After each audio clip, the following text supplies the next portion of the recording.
ഈശോ മിശിഹായ്ക്കും സ്തുതിയായിരിക്കട്ടെ. ഈശോയിൽ ഒത്തിരിയേറെ സ്നേഹമുള്ളവരെ, ഞാൻ ഫാദർ ജിനു പള്ളിപ്പാട്ട് നിങ്ങൾക്ക് വേണ്ടി എന്നും പ്രാർത്ഥിക്കുന്നുണ്ട് കേട്ടോ. പല മക്കളും പ്രാർത്ഥനാവശ്യങ്ങൾ വിളിച്ചു പറയാറുണ്ട്. പലരും വാട്സപ്പ് വഴിയും ഫേസ്ബുക്ക് വഴിയും ഇൻസ്റ്റഗ്രാം വഴിയും ഒക്കെ പ്രാർത്ഥനകൾ ചോദിക്കുന്നുണ്ട്. പല മക്കളുടെയും പേരുകൾ എഴുതി വെച്ച് ഞാൻ പ്രാർത്ഥിക്കുന്നുണ്ട്. ഒത്തിരി മക്കളുടെ പേരുകൾ എഴുതി വെച്ചിട്ടുള്ള പ്രാർത്ഥനകൾ ഞാനവിടെ കൊണ്ടുവന്ന് വെച്ചിട്ടുണ്ട്. ഞാൻ എൻ്റെ അഴുത്താരയുടെ അടിയിൽ എപ്പോഴും അത് സൂക്ഷിക്കുന്നുണ്ട്. നിങ്ങളുടെ നിയോഗങ്ങൾക്ക് വേണ്ടി ഒത്തിരി നിയോഗങ്ങൾ സാധിച്ചു കിട്ടുന്നുണ്ട്. ഇപ്പോഴും ഞാൻ പ്രാർത്ഥിക്കുന്നുണ്ട് കേട്ടോ. ഒത്തിരി നിയോഗങ്ങൾ ഇവിടെ ഇരിപ്പുണ്ട്. ഞാൻ ഇനിയും നിങ്ങൾക്ക് വേണ്ടി പ്രാർത്ഥിക്കുന്നതായിരിക്കും, നിങ്ങളുടെ ആവശ്യങ്ങൾക്ക് വേണ്ടി പ്രാർത്ഥിക്കുന്നതായിരിക്കും. അപ്പോൾ എന്തെങ്കിലും ആവശ്യങ്ങളൊക്കെ ഉണ്ടെങ്കിൽ ചിലപ്പോൾ വിളിച്ചാൽ കിട്ടത്തില്ല. കാരണം എനിക്ക് ധ്യാനം ഉള്ളതുകൊണ്ട്, ധ്യാനിപ്പിക്കാൻ പോകുന്നത് കൊണ്ട്, പലപ്പോഴും പ്രസംഗിക്കുന്നത് കൊണ്ട് എല്ലാവരുടെയും ഫോൺ എടുക്കാനുള്ള സാഹചര്യങ്ങൾ എനിക്ക് കുറവാണ്.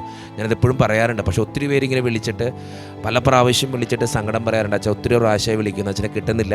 അതിൻ്റെ കാരണം ഇതാണ്, പലപ്പോഴും എനിക്ക് ഫോൺ എടുക്കാൻ പറ്റാത്തൊരു സാഹചര്യമാണ്. അപ്പോൾ അതുകൊണ്ട് ഞാൻ പലരോടും പറയും, വാട്സപ്പ് വഴി മെസ്സേജ് ചെയ്യുക. അതുപോലെ തന്നെ യൂട്യൂബിൽ പ്രത്യേകമായിട്ട് ഇതിൻ്റെ താഴെ അത് നിങ്ങളുടെ പ്രാർത്ഥന ആവശ്യങ്ങൾ പറഞ്ഞു കഴിഞ്ഞാൽ അച്ഛൻ അതിനുവേണ്ടി പ്രത്യേകം പ്രാർത്ഥിക്കുന്നതായിരിക്കും കേട്ടോ. ഇടയ്ക്കെങ്കിലുമൊക്കെ ചെക്ക് ചെയ്യാറുണ്ട് ഞാൻ ആ നിയോഗങ്ങൾക്ക് വേണ്ടി. അപ്പോൾ അതിനുവേണ്ടി പ്രത്യേകം പ്രാർത്ഥിക്കുന്നതായിരിക്കും. പല ആവശ്യങ്ങളും പറഞ്ഞ് ഒത്തിരി മക്കൾ ഇപ്പോൾ കഴിഞ്ഞ ദിവസങ്ങളിലൊക്കെ ആയിട്ട് ഒത്തിരി ധ്യാനങ്ങളായിരുന്നു. അപ്പോൾ ഈ ധ്യാനങ്ങൾക്കിടയിലൊക്കെ പലരും വന്ന് പ്രാർത്ഥന ആവശ്യങ്ങൾ, ഇപ്പോൾ കഴിഞ്ഞ ദിവസം എനിക്ക് കിട്ടിയ ഒരു ലെറ്ററാണിത് കേട്ടോ. ഒത്തിരി സന്തോഷത്തോടു കൂടെ എഴുതിയ ഒരു ലെറ്ററാണ്.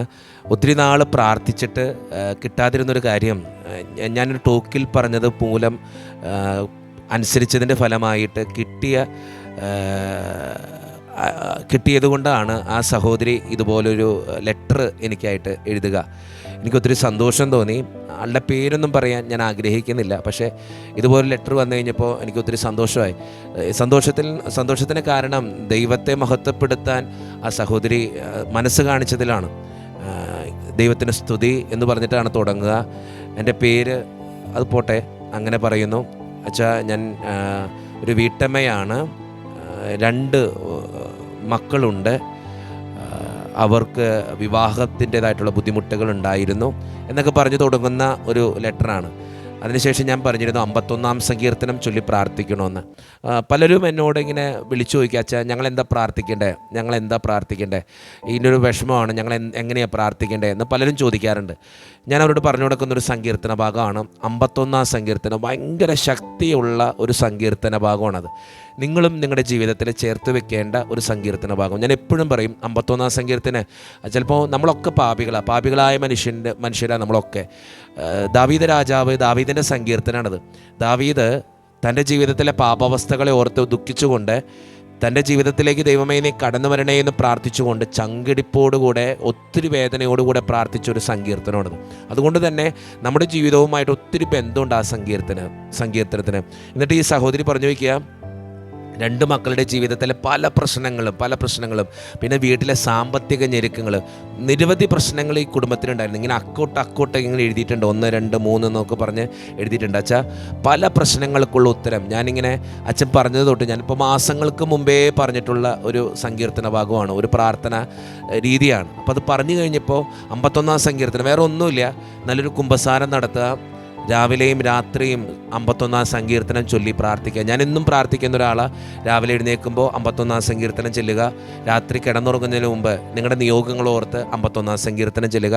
അതിന് പ്രധാനപ്പെട്ട ഒരു കാര്യം, നല്ലൊരു കുമ്പസാരം നടത്തുക. ഞാനതിൻ്റെ വീഡിയോ ഇതിന് നേരത്തെ ചെയ്തിട്ടുണ്ട്. അങ്ങനെ ചൊല്ലി പ്രാർത്ഥിച്ചൊരു സഹോദരി, ആ കുടുംബത്തിൻ്റെ എല്ലാ ബന്ധനങ്ങളും തടസ്സങ്ങളും ദൈവം എടുത്തു മാറ്റി എന്നുള്ളതാണ് ഏറ്റവും പ്രധാനപ്പെട്ട കാര്യം. അതാണ് ഈ ലെറ്ററിൽ മുഴുവൻ ഞാൻ പറഞ്ഞു വയ്ക്കുക. ഞാനിതിങ്ങനെ പറയാത്തതിൻ്റെ കാരണം എല്ലാവരും അറിയാൻ അങ്ങനെ എനിക്ക് താല്പര്യമില്ല. ആ വ്യക്തിയുടെ കുടുംബം ചിലപ്പോൾ ഇത് കാണുന്നുണ്ടാകാം, അതുകൊണ്ട് തന്നെ ഞാൻ പറയുക.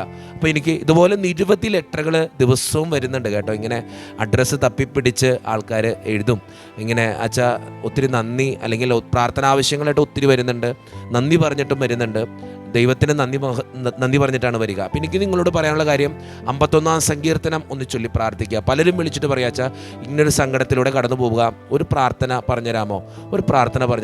അപ്പോൾ ഒത്തിരി മനുഷ്യരായിപ്പോൾ ഇങ്ങനെ വിളിച്ചുകൊണ്ടിരിക്കുന്നു. അപ്പോൾ അവരോട് പറഞ്ഞു കൊടുക്കുന്ന ഒരു പ്രാർത്ഥനയാണ് ഞാനിന്ന് പറയുക. അതെനിക്ക് ഏറ്റവും ഇഷ്ടപ്പെട്ടൊരു സങ്കീർത്തന ഭാഗമാണ് കേട്ടോ. ഏറ്റവും ഇഷ്ടപ്പെട്ടൊരു സങ്കീർത്തനമാണ് 142-ാം സങ്കീർത്തനം. ഭയങ്കര ശക്തിയുള്ളൊരു സങ്കീർത്തനമാണ്. ഞാനിങ്ങനെ ഇത് ശക്തിയുള്ള സങ്കീർത്തനം എന്ന് പറയാൻ കാരണം എന്നറിയോ, കുറച്ച് നാൾ മുമ്പ് എൻ്റെ അടുത്ത് ഒരു കടബാധിതയായിട്ടൊരു കുടുംബം കടന്നു വന്നു. അപ്പോൾ ഒത്തിരി സങ്കടത്തിലൂടെ കടന്നുപോയ ഒരു കുടുംബമാണത്. ഒരു മരണം ഉണ്ടായി വീട്ടിൽ.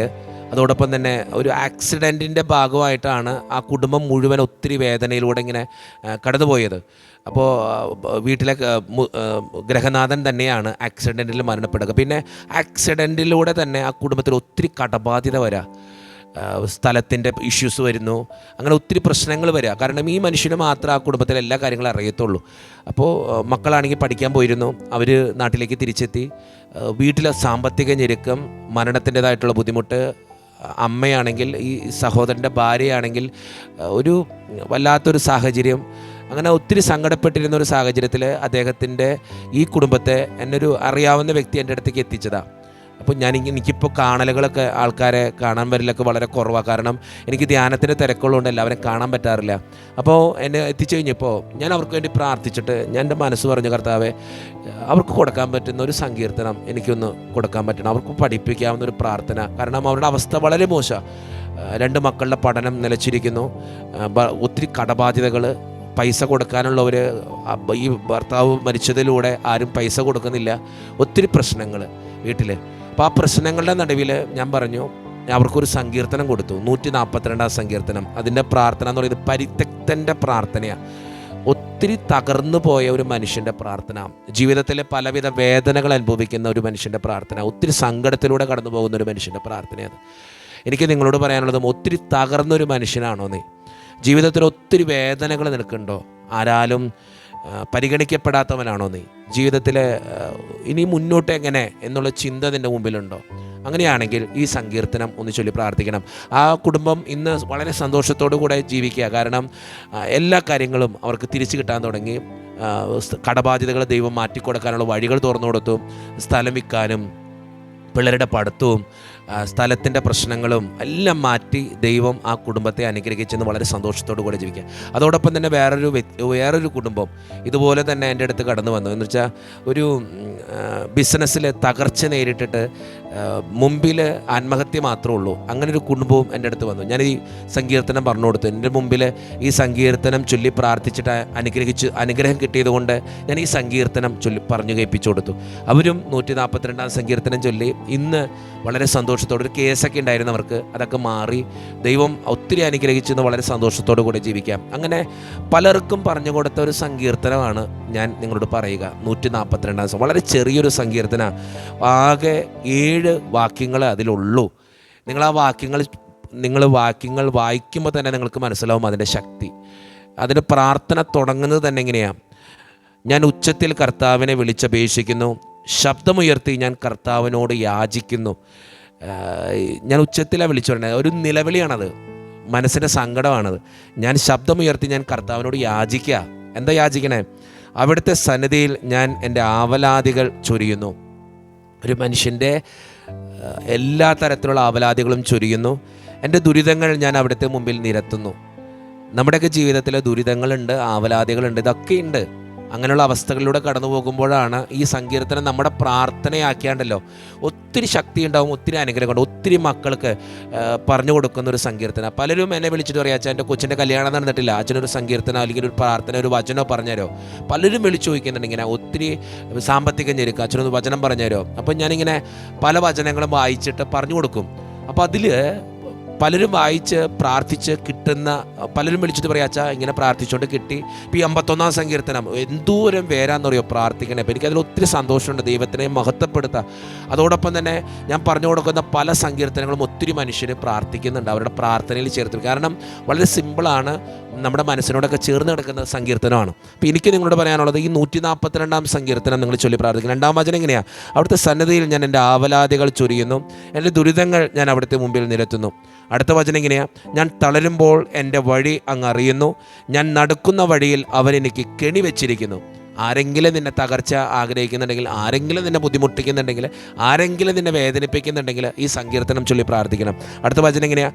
വലതുവശത്തേക്ക് നോക്കി ഞാൻ കാത്തിരിക്കുന്നു, എന്നാൽ ആരും എന്നെ ശ്രദ്ധിക്കുന്നില്ല. എല്ലാവരും ഒറ്റപ്പെട്ടവനാണ് നീയെങ്കിൽ, എല്ലാവരാലും തകർക്കപ്പെട്ടവനാണ് നീയെങ്കിൽ, സ്നേഹിച്ചവരൊക്കെ നിന്നെ പറ്റിക്കുന്നുണ്ടെങ്കിൽ ഈ വചനം നീ ഓർത്തിരിക്കണം. ഒരു രക്ഷാകേന്ദ്രവും എനിക്ക് അവശേഷിക്കുന്നില്ല, എന്നെ ആരും പരിഗണിക്കുന്നില്ല. ചിലപ്പോൾ മക്കൾക്ക് വേണ്ടി ഒത്തിരി കഷ്ടപ്പെട്ടു, ആരും പരിഗണിക്കുന്നില്ല. ജീവിത പങ്കാളിക്ക് വേണ്ടി കഷ്ടപ്പെട്ടു, പരിഗണിക്കുന്നില്ല. സ്നേഹത്തിന് വേണ്ടി കൊതിക്കുക, അങ്ങനെയുള്ള അവസ്ഥകളിലൂടെ ഒക്കെ നീ പോകുന്നുണ്ടെങ്കിൽ, സ്നേഹിച്ചതിൻ്റെ പേരിൽ ഒറ്റപ്പെട്ടു പോയിട്ടുണ്ടെങ്കിൽ, വേദനിക്കപ്പെട്ടിട്ടുണ്ടെങ്കിൽ, തകർന്നു പോയിട്ടുണ്ടെങ്കിൽ ഈ സങ്കീർത്തനം നിങ്ങൾ ചൊല്ലി പ്രാർത്ഥിക്കണം. അടുത്ത വചനം എങ്ങനെയാ? കർത്താവേ, ഞാൻ അങ്ങയോട് നിലവിളിക്കുന്നു, അങ്ങാണ് എൻ്റെ അഭയം, ജീവിക്കുന്നവരുടെ ദേശത്തുള്ള എൻ്റെ അവകാശം എന്ന് ഞാൻ പറഞ്ഞു. വചനം എങ്ങനെ പറയാ? 5-ാമത്തെ വചനം, അതൊന്ന് കാണപ്പടം പഠിക്കുന്നത് നല്ലതാണ്. കർത്താവേ, ഞാൻ അങ്ങയോട് നിലവിളിക്കുന്നു, അങ്ങാണ് എൻ്റെ അഭയം.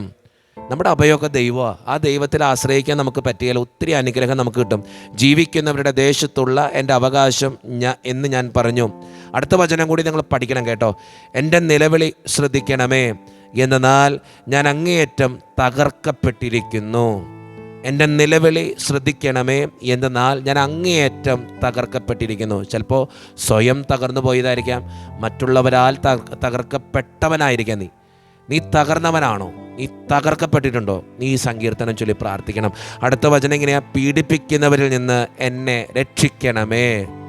നിൻ്റെ ജീവിതം ഒത്തിരി ദുസ്സഹമാണെങ്കിൽ, ഞാൻ ഒരിക്കലും ഓർക്കുക, ഈ സങ്കീർത്തനം പറഞ്ഞു കൊടുത്തത് ഒരു കല്യാണം കഴിച്ചു പോയിട്ട് ആ കുടുംബത്തിൽ ഒത്തിരി പ്രശ്നങ്ങളാണ്.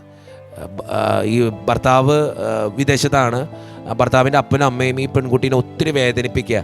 അപ്പോൾ ഈ പെൺകുട്ടിക്ക് നല്ല സ്നേഹമുണ്ട് അപ്പനോടും അമ്മയോടും, പക്ഷേ അപ്പനും അമ്മയും ഇച്ചിരി റഫാണ് പല കാര്യങ്ങൾക്കും. ചിലപ്പോൾ ഭക്ഷണം കൊടുക്കാൻ പറ്റാത്തൊരു സാഹചര്യം പോലും, ഭക്ഷണം പോലും നല്ലത് കൊടുക്കില്ല ഇതിന്. എന്താണെന്ന് വെച്ചാൽ ഭർത്താവിനെ വിളിച്ചു പറഞ്ഞാൽ ഭർത്താവിനോട് കുറേ ഇങ്ങനെ പറഞ്ഞു കൊടുക്കുമ്പോൾ ഭർത്താവും പിന്നെ ഭയങ്കര പ്രശ്നങ്ങളായി ഇവർ തമ്മിൽ. പിന്നെ ഈ പെൺകുട്ടി പറയാതെ, അപ്പോൾ എൻ്റെ അടുത്ത് ഒരു ദിവസം കരഞ്ഞിട്ട് വന്നു. ഞാൻ പറഞ്ഞു, പൊന്നുമോളെ, നീ ഇതൊന്ന് പ്രാർത്ഥിക്ക്, നിൻ്റെ ജീവിതത്തിൻ്റെ മാറ്റമുണ്ട്. ഇന്ന് വളരെ സന്തോഷത്തോടെ അവൻ നാട്ടിലേക്ക് തിരിച്ചെത്തിയപ്പോൾ മനസ്സിലായി ഇവൾ അനുഭവിക്കുന്ന യാതനകൾ. എന്നിട്ട് ഇവളെ തിരിച്ചു കൊണ്ടുപോയി ഭർത്താവിൻ്റെ അടുത്തേക്ക് കൊണ്ടുപോയി. ഇന്ന് അവൾ വളരെ ഹാപ്പി ആയിട്ട് ജീവിക്കുക. അവൾ പറയാച്ചാൽ, ഞാൻ ഒരിക്കലും ഈ സങ്കീർത്തനം ഞാൻ മറക്കില്ല, ഞാൻ എന്നും പ്രാർത്ഥിക്കും. അങ്ങനെ ഒത്തിരി പേര് തകർക്കപ്പെട്ട എൻ്റെ അടുത്ത് ജീവിത പങ്കാളിയുടെ ഒരു പ്രശ്നം ആയിട്ട് വന്ന ഒരു കുടുംബമുണ്ട്. ജീവിത പങ്കാളിയുടെ ഒരു പ്രശ്നം, ജീവിത പങ്കാളിക്ക് ഒരു തെറ്റായ ഒരു ജീവിത ശൈലിയുണ്ട്. അതെന്തെന്ന് ഞാൻ പറയാൻ ആഗ്രഹിക്കുന്നില്ല. അപ്പോൾ ഒത്തിരി തകർന്നു പോയൊരു കുടുംബത്തിന് ഞാൻ പറഞ്ഞു, അയാൾക്ക് വേണ്ടി നീ തകർക്കപ്പെടുന്നുണ്ട്, അയാളുടെ ഇങ്ങനെയുള്ള കാര്യം കാരണം നീ തകർക്കപ്പെടുന്നുണ്ട്. ചിലപ്പോൾ ഈ പുള്ളി നന്നായിട്ട് മദ്യപിക്കും, ഞാൻ അതാ പറയണത്, മദ്യപിക്കും, കുടിക്കും, വലിക്കും, എല്ലാം ഉണ്ട് ഈ പുള്ളിക്ക്.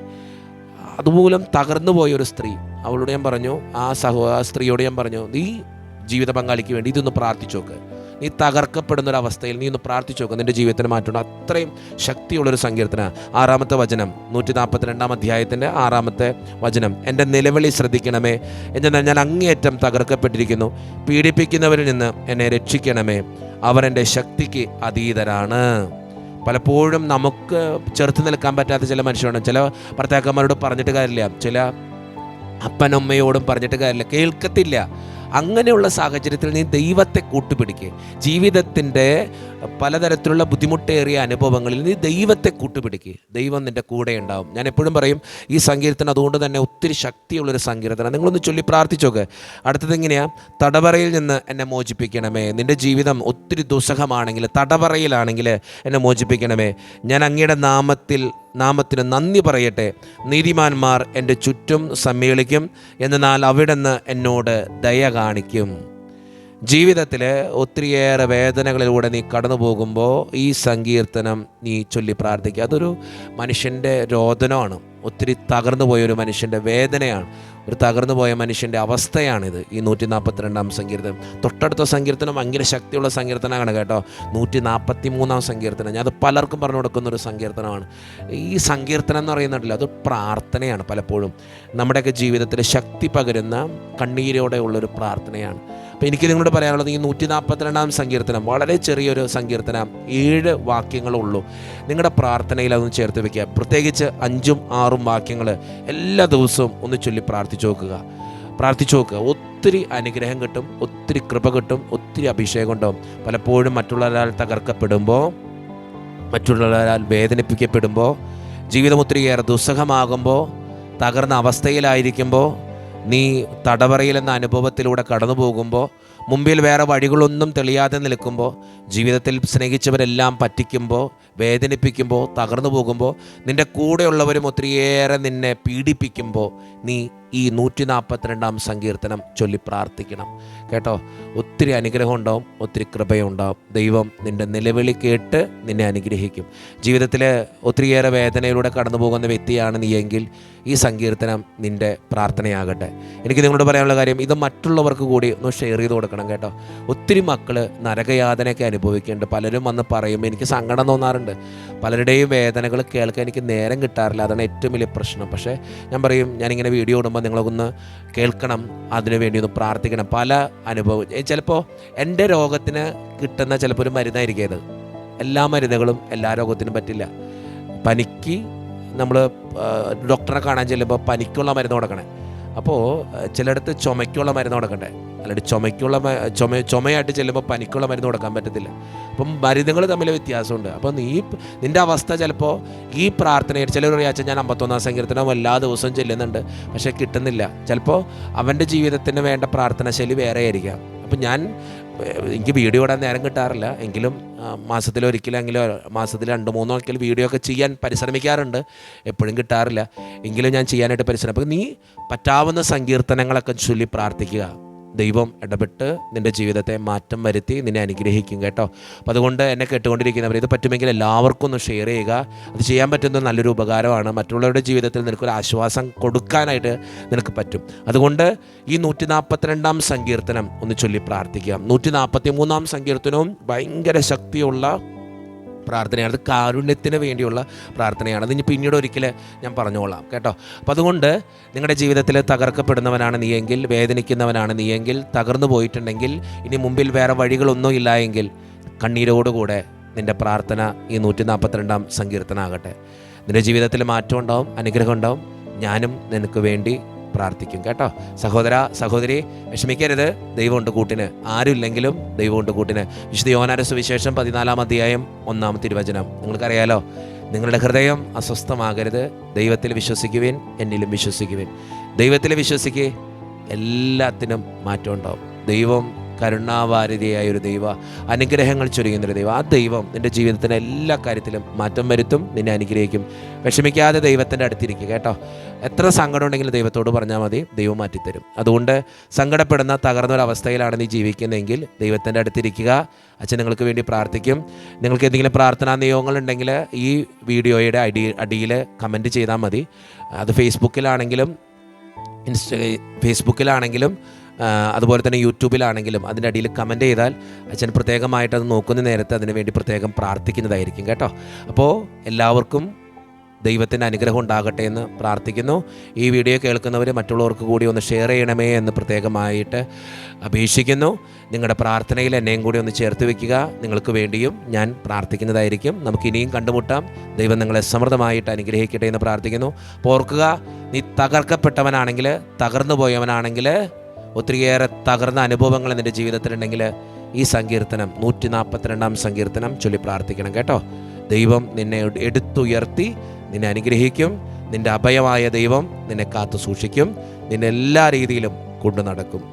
നിൻ്റെ ആവലാതികളും നിൻ്റെ ബുദ്ധിമുട്ടുകളും കർത്താവിൻ്റെ മുമ്പിൽ ചൊരിയുക. ദൈവം നിന്നെ നോക്കിക്കൊള്ളും. തമ്പുരാൻ്റെ ആശീർവാദം നമുക്ക് സ്വീകരിക്കാം. നമ്മുടെ കർത്താവായ യേശു മിശിഹായുടെ കൃപയും പിതാവായ ദൈവത്തിൻ്റെ സ്നേഹവും പരിശുദ്ധാത്മാവിൻ്റെ സഹവാസവും നിങ്ങളുടെ ജീവിതത്തിൽ എന്നും ഉണ്ടാകട്ടെ. കാരുണ്യവാനായ ദൈവം നിങ്ങളെ വഴി നടത്തട്ടെ. ജീവിതത്തിൻ്റെ എല്ലാ പ്രതിസന്ധികളിലും ദൈവം നിങ്ങളുടെ കൂടെ ഉണ്ടാകട്ടെ. എല്ലാ തരത്തിലുള്ള ബുദ്ധിമുട്ടുകളിൽ നിന്നും പ്രാർത്ഥിക്കുന്ന നിങ്ങളുടെ ജീവിതത്തിൽ ദൈവം ഇടപെട്ട് നിങ്ങൾക്ക് വഴികൾ തുറന്നു തന്ന് നിങ്ങളുടെ ജീവിതത്തെ അനുഗ്രഹിച്ച് വിശുദ്ധീകരിച്ച് നിങ്ങളെയും നിങ്ങളുടെ കുടുംബത്തെയും നിങ്ങൾ പ്രാർത്ഥിക്കുന്ന ഓരോ അനുഭവങ്ങളെയും വ്യക്തികളെയും ദൈവം സമൃദ്ധമായിട്ട് അനുഗ്രഹിക്കട്ടെ. ഇപ്പോഴും എപ്പോഴും എന്നേക്കും. ആമേൻ.